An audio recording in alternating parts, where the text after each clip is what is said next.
Bathabile Moreki is the real Moreki. She is the founder of the Perfume Co. Africa. I know that business is hard, but to be honest, as entrepreneurs, I always say we are called for this.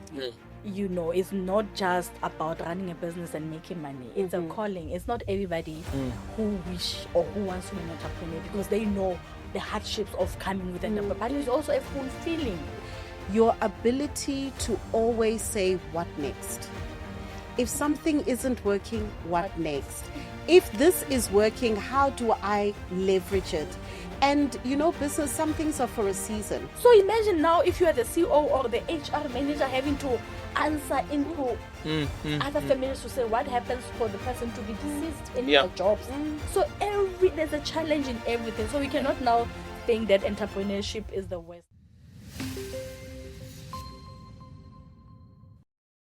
Hi there, welcome to Monetize Your Business podcast conversations in partnership with FNB. This is the best place to come to get entrepreneurship insights, business success stories, and also hear from subject matter experts as well. And of course, today is no different. Before we get into the nitty-gritties with our phenomenal guest, and when I say she's phenomenal, I am not joking. I absolutely mean it. I want to first introduce my co-pilot, Papa Biz. How are you this week? Anything interesting happening in your world? No, I'm very good. I was actually reflecting. I believe it was the 23rd book I finished last year. And it's a book titled How to Persuade and Get Paid.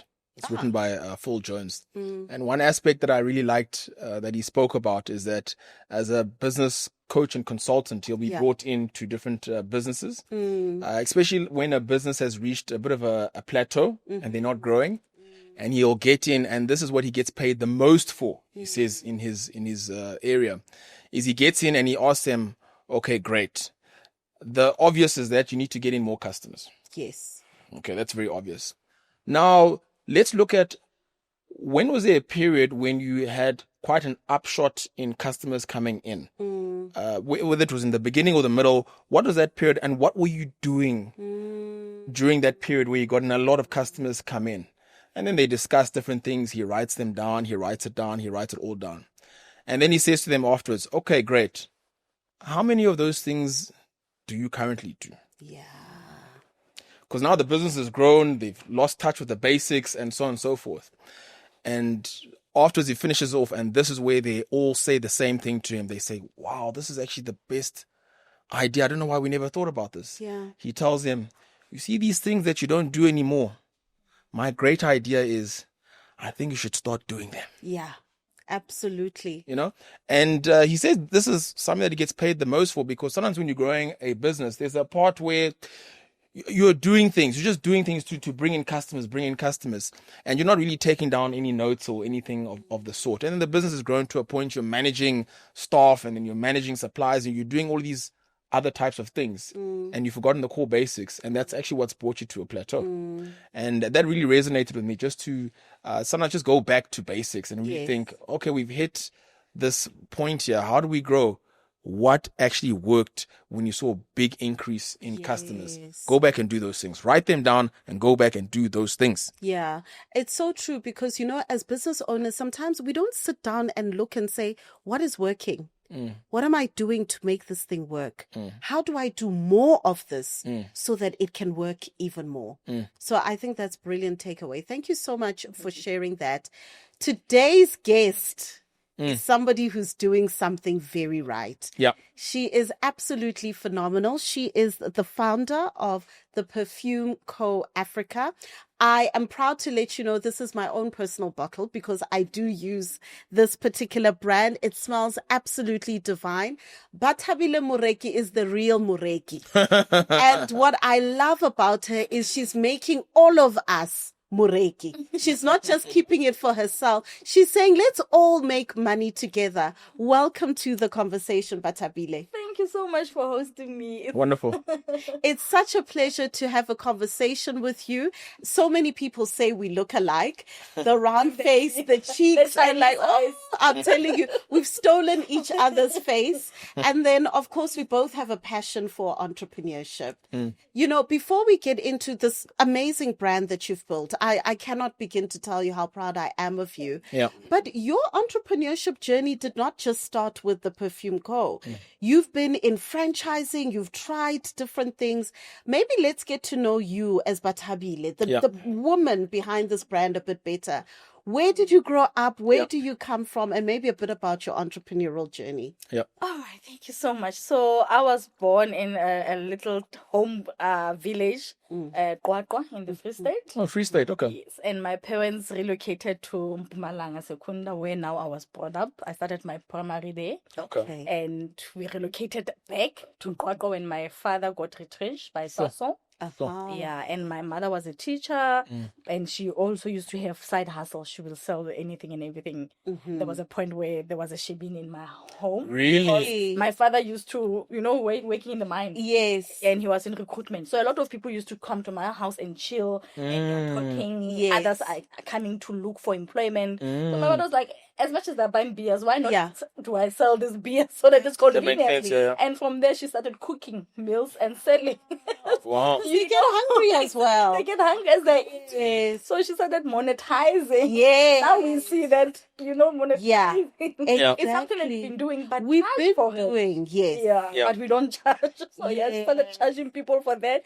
And unfortunately, we had to relocate back to the homelands again, to Qwaqwa, after my dad was retrenched. And after my high school, I came to Johannesburg. Yes. So further my studies, I went to UJ. Yes, the way I studied tourism management. And I was a science student, but I found myself in tourism. And for me, I felt when my dad was saying, what do you want to do? Find something that you love. Yes. Okay. Don't go according to qualifications, how much you want to earn. And I feel that, that's the best advice that he has ever That's given. brilliant advice. You were stuck to say, I want to do this IT when it was still booming. But I'm not really an IT person. I'm not And you would have ended up being unhappy. Exactly. So I'm so grateful that I followed that route, as much as it was scary, because remember those jobs, tourism, we'll always be told there are no jobs. Yes. So I'm so happy that I took that route, and I'm happier where I am. And I started in corporate events, marketing, up until I found myself in government when I was doing events, at a larger scale. We're doing national events until I was asked to work with a minister. Oh, wow, PA. okay. A PA. I'm qualified. I've got a degree, a BTEC. But I'm happy that I took that job that I thought it was not so according to my qualifications. Yes.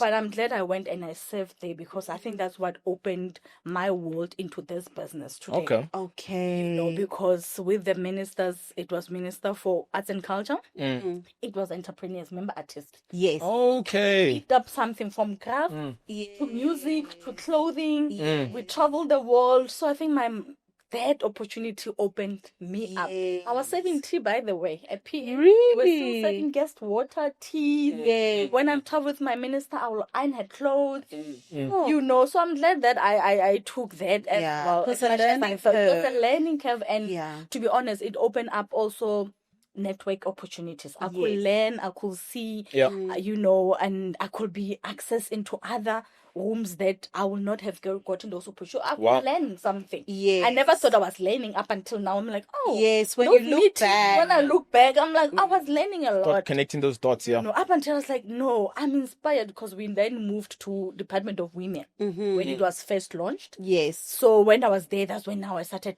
meeting a lot of women in business. Because our minister was, now invited to launch those and there were funding opportunities for women. And when I was reading that national development plan, they were talking a lot about youth funding, Black entrepreneurs. In fact, I tick all the boxes, and I love business because I've been selling. Ever since, growing up, there was a point where I stayed with my grandparents, when my father was looking for jobs and relocating. And my grandfather was a full-time priest, Okay. but in ministry, but he also had a 9 to 5, Okay. and he was fixing bicycle where he was working. Wow. Okay. After work, he will come and fix your primer stove, your anything steel, your Anything bath. steel, okay. Yeah. So from 5 until 9 o'clock, Yes. he's side hustling. Okay. You That's know. interesting. So you've actually grown up seeing Yeah, so I think from my entrepreneurship. mom to my grandfather, Yes. and my grandfather actually even made us to sell, because when he went for ministries, they will give him maybe peanuts. He will go to the farms. He liked to minister in the farms. Okay. They'll give him milk. Lots of milk and lots of peanuts. Yeah. Then we'll sell peanuts at school. Oh, I used to like it. I never used to enjoy it. Yeah. It was embarrassing. Yeah. I remember selling it used to be associated with, you're from a poor family. Yes. Yes. So I was from, Yeah. you know, that thing that, people can now see that we are struggling at home, hence now we are selling. But we had to do it, Yeah. you know. Then I was good at it, because I came back with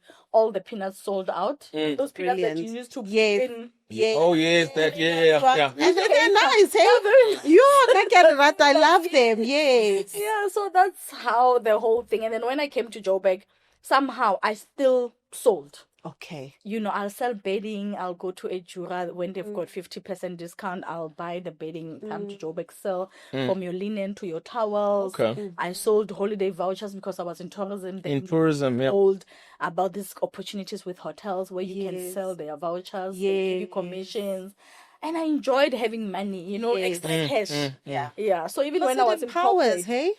It really it does. It's not empowers. only even about the money, but it also gives you skills. Yes. Yes. It builds your confidence. Confidence as well, yeah. You know, so I enjoyed being busy, I think. Yes. Yeah. That is amazing. So tell us about how you got then into business, where you say, I want to own something. I know you've done franchising as well before this particular business came about. Yeah, so I always say, to be honest, I didn't really even plan it. You know, it was just information that I was exposed to when I was in government, to say, there's so many funding for Black entrepreneurs, women. And I was always thinking, what can I do? Yes. Because with this information that it's you know, bestowed upon me, because Yeah. all the documents that now you are seeing, it was about the triple BEE. Yes. It was a lot of information. I thought, I need to, you know, somehow access this information. And Yeah. just, I think, out of curiosity, I was just driving, coming from church on a Sunday, visiting my brother, and he stays in Centurion. So there's a township called Olvenot Bosch. Yes, As I was passing there, I saw a lady putting a board to say, mall opening soon. Okay. Then I stopped. I was like, okay, I'm just curious. They're opening a mall. I love business. Let me just find out what's happening. And it was the days where fish and chips Yes. Yes. brand was still Yes. coming up, you know, in numbers. And I stopped. I'm like, you're opening up a mall soon. It's like, yes. I'm like, I would love to own a fish and chip franchise. And she said, unfortunately, it has been taken. So we've got a franchisee. And then she followed up and said, why don't you open a Debonnaise? I mean, not a Debonnaise. She just said a pizza business. And I thought, I don't even eat the pizza.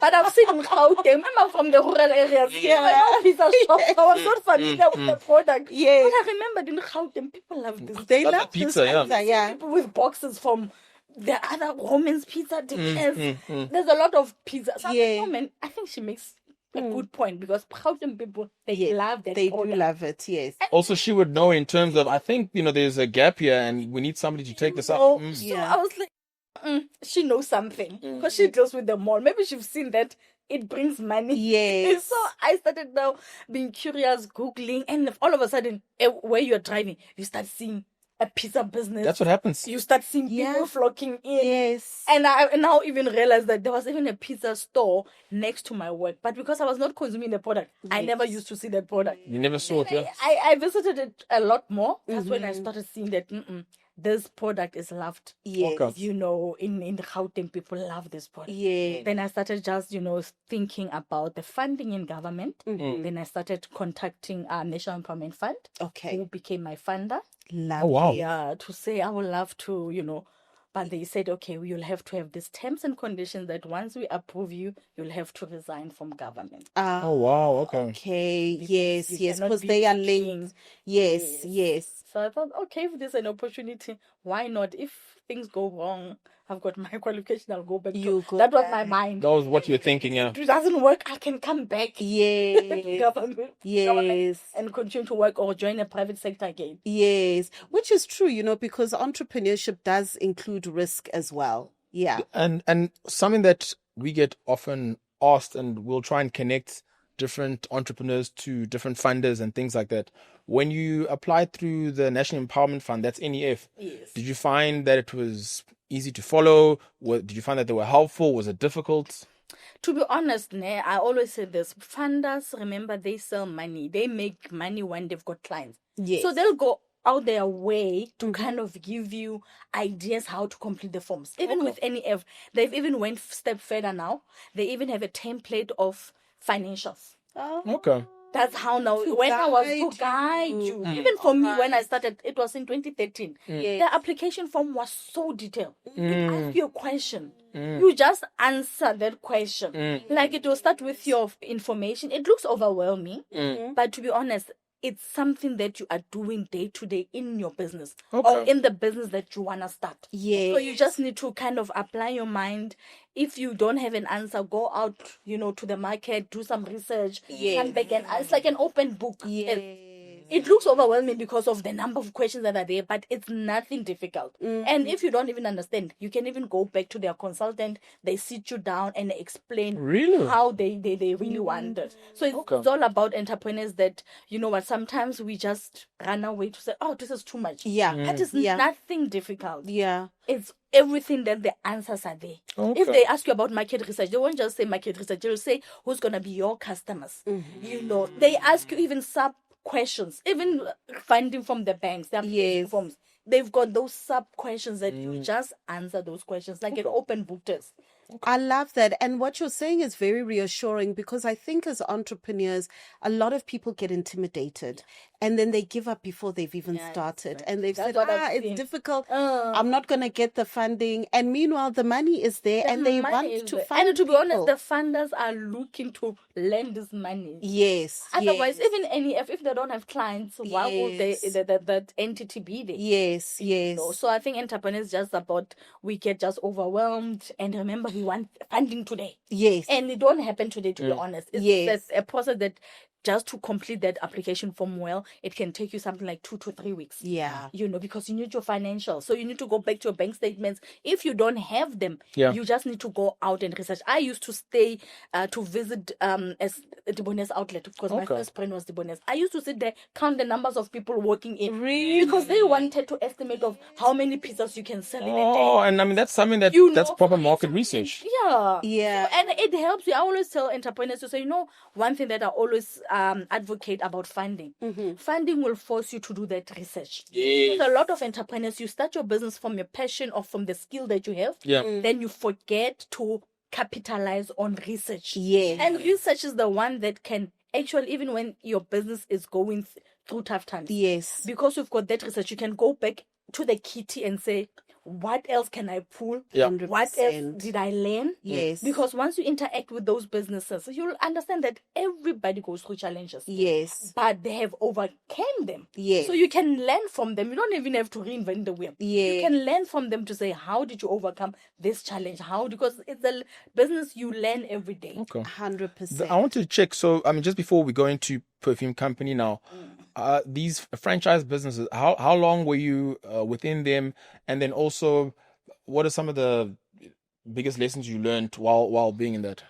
I'm still with them. Okay. It's now like 12 years. Okay. I started with one brand. Then later on, I acquired Steers and Fisherways. Hey, look at this. Hey, hey, you're busy. We are sitting with somebody.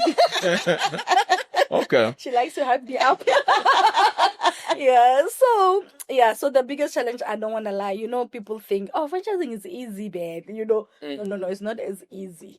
As much as they can estimate and say, with our brands, we've trial and tested, you can make X amount of money. Mm. You need to work as a owner. You need to come with that entrepreneurship spirit, skill, passion to move those sales. Because remember, you've got your own employees, which are different from other businesses. As much as they are being trained, you've got customers, which are your now customers. Yes. It's no longer national customers. Yes, they know the brand. People, when they see the brand, already they know it, which is an advantage. But it's all up to you to make those people come to your store. It's still a To business. ensure that your store is clean, the basic.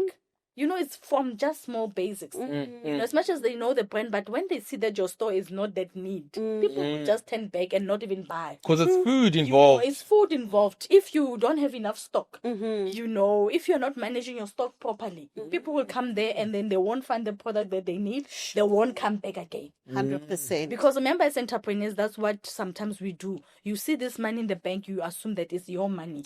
Forgetting that the cash flow, you know, There's a lot. there's a lot. How you handle Reinvest. customer complaints, because sometimes you think you did the best, but unfortunately it's not the best for the customer's expectations. So learning from that and not always being defensive, you know, because sometimes you can say, no, but this is how we do it. But remember, you can think that the team is doing what they were trained, but unfortunately that day they didn't do up to the standard that the customers was expecting. That's true. You know, because remember, I always say you don't eat that product. So once there's a customer complaint, it's always a good that you look into it with an open mind. As much as it's from your store, it's embarrassing. Sometimes you want to be defensive and say, this is how we do it, this is how it's been done. But unfortunately, the human element that touched that product that day may not have followed the whole processes. Yes. You know. So it's always hard, to be honest, dealing with employees that sometimes there are external factors at home. They affect, you know, How and they show up it at leads- work. How they show up. It also leads to things like wastages, shrinkages, theft. Sure. So it's like, you know, it's one business that every business you are sleeping, but you are not really sleeping. Because you are thinking what's gonna happen. Making sure your fingers on the pulse. As much as you can put this system in place, those systems, they need to be monitored. Where is the time? Guys, we only have 24 hours. 24 hours. Imagine. You are one CEO. You must be in HR. You must be in finance. So what I've learned is that business, yes, it's hard, you know, but there's that support that you can always lean on. Mentorships. Okay. A lot of people think mentorship is a waste of money. It's You know, people don't want to pay for knowledge. So sometimes not paying for knowledge or paying for right skill that you hire, you'll be thinking, oh, paying 20,000 is a lot of money, but sometimes you'll end up losing hundreds of thousands. Imagine. because you didn't want to be Imagine. 20. That is so, what you're saying is so powerful. And I love what you're saying, that because some people think, oh, you're buying into a brand, you get a ready-made business. No, you still must run that business. Now, tell me something. How did you then transition from a franchise business to say, I want to build a brand that I own? I can take the lessons from franchising, but I want to own this thing. And then came the birth of Perfume Co. Africa. So to be honest with me, I always tell other people to say, sometimes it's not like you need to be a born entrepreneur. I take it for myself. I believe that I was not a born entrepreneur. Somehow during my path, some element, you know, sparked entrepreneurship or share the skill. Hence, even with franchising, when I chose it, I realized that it's the brand that has support. I felt that I've always been in corporate. I've never run a formal business. So for me, it makes sense that invest into something that can teach you. So fast track as I was learning, and to be honest, how I even started mentorship, it was through people asking me questions. How did you get funding? So the influx of, because I used to share how I got this franchise. A lot of people wondered, how did you get the money? I'm like, no, I didn't use my money. I didn't even have the money. I used government fund. Yes, I topped And up I with my admire money the honesty. because, you know, I had to sell a house for me to match the deposit that the franchisor needed. But to be honest, the main chunk was from the NEM. So I used to share that a lot. And people now came influx from Facebook. People, when they walk into my shop and then they find out I'm the owner, they will ask me, how did you get this? And then I'll be honest, it was through government's assistance. Wow, look at that, Then I realized to say the influx, why not I monetize this? Because it takes now a lot of my time. On Facebook, you're replying. On the shop, like an hour. And it takes time. I'm like, I could have charged something Exactly, there. yeah. And I realized that people love this Yes. franchising because Yes. it was not a lot of black people who were in it, Yes. especially young black people. Yeah. In 2013, remember? Yeah. So I thought, okay, let me monetize. Back I didn't know about trailblazing. monetizing the name. Only now when Yes, you were doing it. You were doing the Start things, yeah. doing the Yes, name. not knowing the name. I was like, let me start charging people. Yeah. I started charging and I realized that, okay, there's demand. I started hosting masterclass, Oh, wow. traveling in different provinces. Oh, wow. Up until I was like, no, I can't cope because remember my store still needs Needs me. you. Yes. Yeah. When I'm not there, this You can see the difference. you can That feel the difference. Then I'm like, okay, let me write a book. I didn't plan to be an author. Wow. It was through the demand. So I'm like, let Yes. me write a book, which is like a self-help, how I started my business Yes. with 1 million rand from the bank. Yes. That's the book. And it also gives them the business plans because I did my own business plan. I Yes. did my own financial forecast. I didn't use any Yes. accountant. So I'm sharing, step by step Okay. contacts of portable funders. Yes. I invested all my last cent, my pension fund. Mm. So for me, it was like a full blown. And during that process, unfortunately, even at my family, we experienced a lot of family members passing away. Sure. My mom passed away Yeah. 2020 June. Sure. Followed by my grandmother, my grandfather. When we were burying my mom the same day, my grandfather passed away. So I was just trained. I was like, with the restaurant, what else can I do while I'm still home? Yes. Remember, you're entrepreneur, Rebuilding you need yourself. income. And I remember when I was home, I came and then there was this thing of steaming. And then somebody advised me to say, since you're moving up and down home, funerals, you need to be steaming a lot. Yes. And I came to Joburg, I had bought a bottle and I left for my dad. And when I came to Joburg and I was like, I think I went to 4 pharmacies around me in Centurion. Yes. All they were stock out. And I just went to Google, buy some. I got a supplier who was now selling in bulk. And they were selling what in bulk now? Eucalyptus oil. Eucalyptus oil. Okay. So I went to buy for myself and my brother because I thought we're still going to go home. After the Yes. funerals, you still go home Yes. for cleansing and this and that. Yes. So I was like, no, I need this eucalyptus oil because I saw that They're the selling out. waking people are talking about the steaming. And I bought them. And somehow I was just posting on social media. That's why I always tell people, social media can also grow your Your Grow a lot, eh? don't Can. discourage. Yeah, I mustn't was sleep just on it. playing there to say, oh guys, I'm gonna steam tonight. And I got people asking, where did you buy?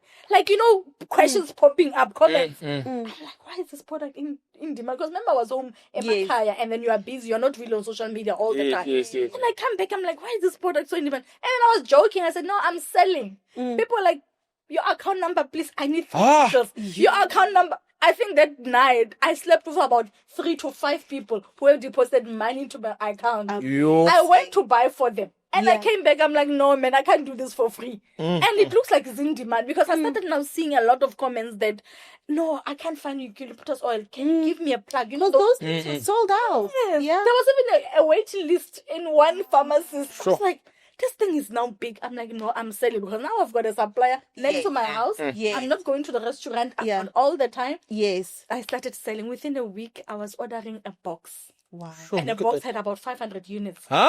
Sending to Polokwane, sending to this. I was always at the couriers, going and courier. Up until I'm like, no, this is because it's small bottles. Yes. I'm consuming. Let me just ask for distributors. Because I remember when I was at school, I even sold Avon. I was like, let me open a distributor so that you can now go deliver in your neighbor area. Okay. so that I just send you in bulks. This thing of sending 2 bottles, 3 bottles, it takes me so much my time. Doesn't make sense, yeah. It doesn't, So that's when the distributors, people started investing.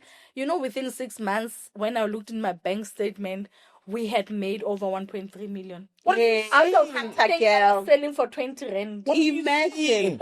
Imagine that. There was a time where the suppliers didn't have stock themselves. Somehow I managed to find a farm in KZN. Wow. Because now I was now invested in this oil. I was searching. Up until I found the farm that was also supplying this other big corporates. Because remember those big pharmacies, they were also not working properly. Yes. So I think that was now an opening space because the farmers had the stock. Yeah. Because those big retailers were not now buying. Yes. Because remember, their trucks were not moving, you know. And I thought, okay, let me just take this advantage. And then I started ordering directly from the farmers. I got my own bottles. Brilliant. I went to print my stickers. I started now being a manufacturer in my garage. Hey. With the eucalyptus oil. And my Wow. That's why we end up hiring people. There was Wow. a time when in my house, maybe we're about 15, 20. Wow. Packaging these Packaging, bottling. eucalyptus oil. We were even selling to pharmacists. Pharmacists from Polokwane, they will drive, fill in their boot of their cars. Wow. Wow. Because it was in demand. They were selling it for demand. over 100% profit, between 50 rand to 80 rand. Sure. I was selling to them at 20 rand. So how the perfume came about, essential oils, eucalyptus oils use essential oils. And when people started vaccinating, the business like literally died. Because now nobody wants to steam. It's a hard work to steam. Yes. You know, and that's when now my suppliers, because now they loved, because I was pushing their product. Yes. So, you know, being with suppliers, they will even give you nice ideas. Yes. They just said, you can start a perfume business. Because essential oils also do perfume. Yes. Okay. Replica no name brand, because remember, people will not know my name, my brand. But I thought, you know what do I have to lose? Because restaurants are now slow. People were still scared to come to buy in volumes because of this thing of we are not following the right processes. They will get in contact with COVID again. So business was still very slow. So, and I was just like, let me visit the perfume outlets, the big retail, speak to those sales ladies and gentlemen. And they were actually confirming to say people still love perfumes, but they are quite expensive now. You know, I thought maybe there could be a market. Yes. If people are buying a lot of Gucci replicas, no, people still want to smell good. They still want and to smell affordable good. price. And affordable, yeah. That's how the brand started. It was just by chance. And I That's thought, let me just take this leap of faith. Yes. I ordered from another supplier 100 bottles. They got finished before I even got my stock. Because I was just advertising on social media, on my WhatsApp status, and people were now ordering because now I had clientele. Yes. from Built up a network. oil. Yes. And they trust you as well. Yeah, that's one thing that I've seen to say, you know what, people will buy you before they buy a certain product. They didn't know how they smell. Yes. But my distributors were already saying, what next are we selling? You know, so that kind of pushed me to say, I've got this network, why not sell something again? Yes. And it just, you know, blew me away from I think when we started in 2021, in the year we had about 3,000 customers and distributors. Yes. But to date, we are 4 years later, we've got over 260,000 Wow. distributors. Oh, look at that, eh? Across South Africa and other neighboring countries. We've got Botswana, Namibia, Swaziland, Mozambique, Zimbabwe, Zambia. Now we've just opened Ghana. There are distributors from Ghana. Wow. Well, yeah, I know the perfume business. With your perfume, do you have different scents and fragrances, or was it standard when you started off? Did you start off with one, or did you start off with many? How does it work? So I started, I think, with about 20 scents, 10 for male, 10 for female. So I chose the most popular ones. Okay. So like most popular scents, like inspired by Boss Orange, inspired by Dunhill. People that people already knows And they love it. and they love it. Okay. So for me, I think I'm one of those entrepreneurs. I don't want to reinvent the wheel. Yes. I'm not that one of scientists coming with like franchising. It was already branded, it's already there. Okay. Yes. You know, so I'm still learning, and then I do it to my best ability. Yes. And I'm not reinventing any wheel. I'm starting something that is already out there. Yeah. And just trying to do it differently. Yes. Yes. What are some of the achievements within Perfume Co. Africa that you feel the most proud about? You know, every day when I see a mother, that's why I will always say, you know, when I see it, like a single mom saying, you know, ever since I started selling, I can now buy my kids even Christmas clothes. Yeah. Wow. You know, small things. There was a lady who said, I can even buy a school bag. She has twins. And you know how difficult to buy those things. Animation. Yes. That's very expensive. You find a school bag for 200 bucks. Yeah. Yeah. For you, you'll think, 200 bucks is nothing. Guys, there are people that will even struggle to buy bread. So when you start seeing somebody says, I took grants money and I took that leap of faith to say I could make something. And now I can see that I managed now to get my own room. I moved out from home with my kids. Because sometimes it's emotionally draining to stay with your kids and your parents and your Yes. siblings. Yes. You know, those little wins for me every day, that's what keeps me, to be honest, inspired and say, you know what, I want to help more. Wow. You know, we've got others that have bought cars, cash, houses. Wow. Now, because we give pay slips through the commissions, they go now and apply for bonds. They access Wow, look at houses. that. Those are big, but for me, to be honest, the little ones, because I know sometimes I've been an entrepreneur myself. There's a time where I went to a meeting and your petrol Your pet lights gauge. on. That thing is telling And you now that, hey, you're calling people Yeah. to say, can I please have 100 rand? Yes. So if somebody says, I managed to take out my kids and I bought McDonald's, That's a big That's a big deal. thing. big thing. It's a big thing. To have that cash, it's a big thing. It's a big thing for me. Absolutely. You know, you are truly, truly so inspirational in your business journey. What is that thing that kind of keeps you going and inspired as Bathabile to keep growing your business? I think what now has been inspiring for me is seeing other people that I mentor open up their businesses. Okay. You know, I'll make an example. Yesterday, I was at Kempton Park. There's a lady who started being a distributor, started with 5 bottles, but now she has a brick and mortar business selling perfumes. Wow. It's so nice that if you drive in, you know, there's Yes. a signage for Race Shoes, which is a national brand, Yes. Yeah. and then you see a Perfume co-brand. Yeah. Oh, wow. There's another signage, Perfume co-brand. She has a banner. You walked in, there's a branded table. Wow. There's another store at Brett's, you know, in the township, like not in the malls, just by the taxi ranks. Yes.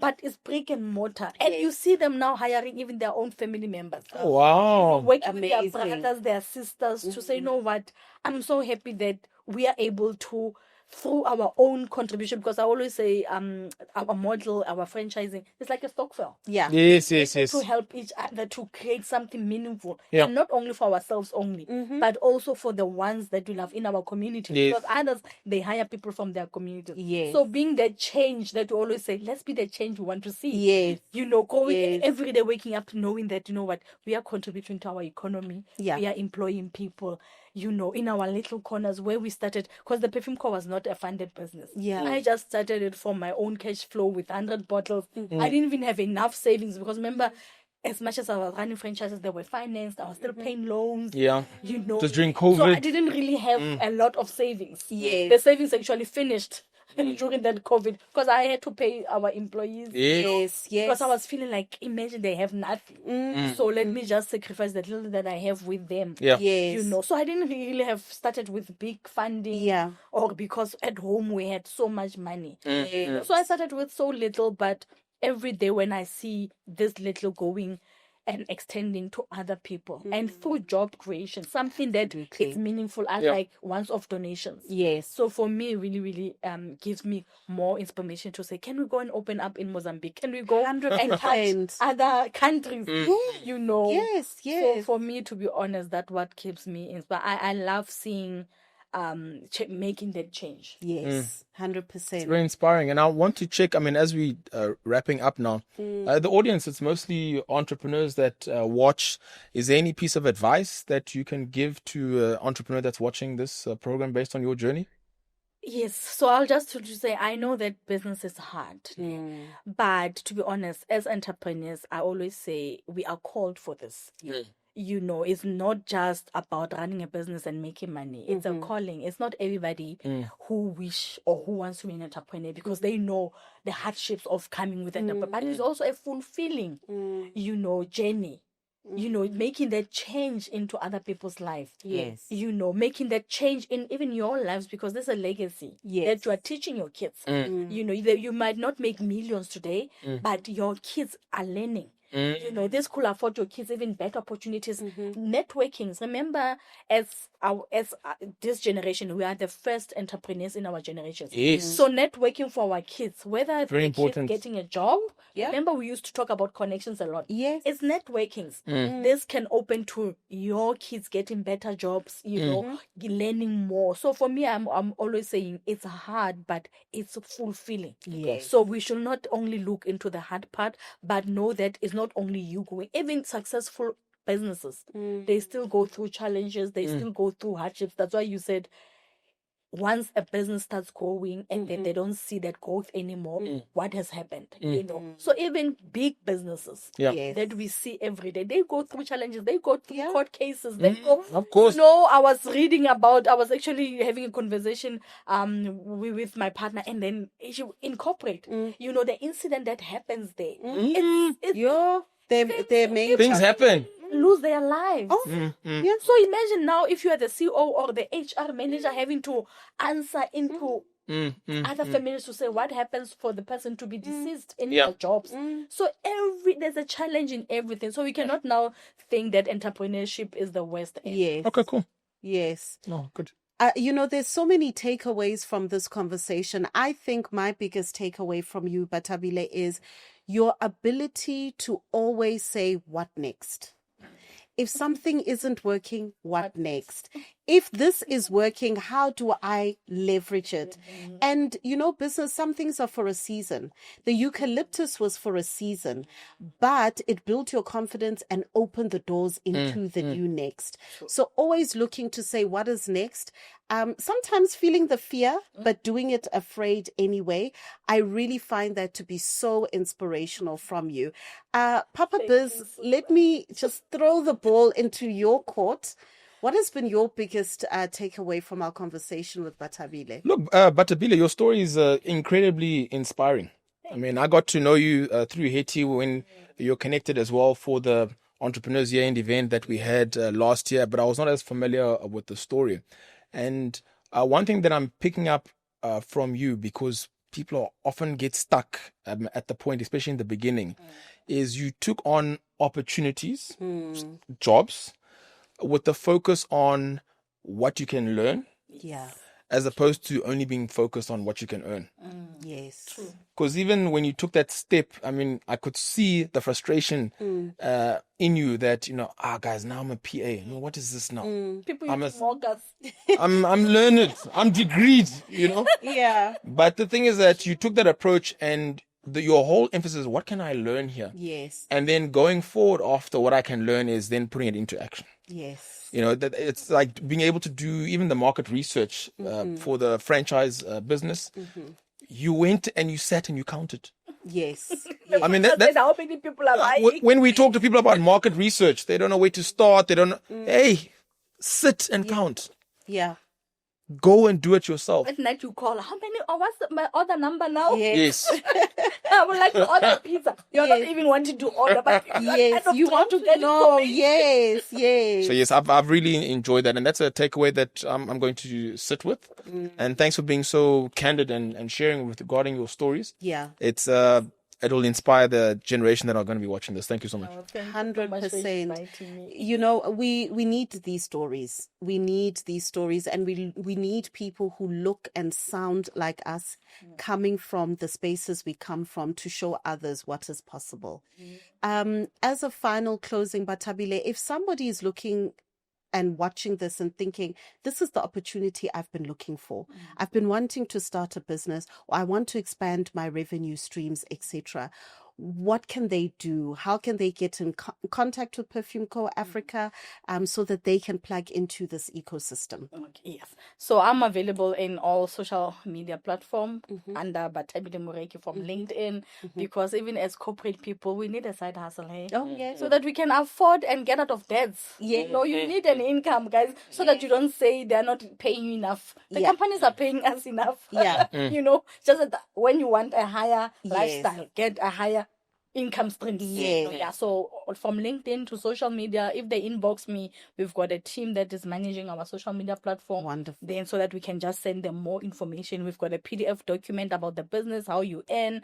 You make over 100% profits. You make up to 50% in commissions. On top of that, we've got travel incentives, you know, and we do have mentorship. So I'm very, very fond, because I believe that I am here today because of mentorship. Yes. So we have trainings by professional coaches. Yes. That are offering those trainings, because we are big in training in sales and marketing, financial literature, Okay.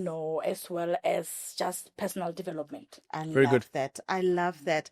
Monetizers, this brings us to the end of this really, truly inspiring conversation. I didn't want it to end. I felt like it could keep going and going.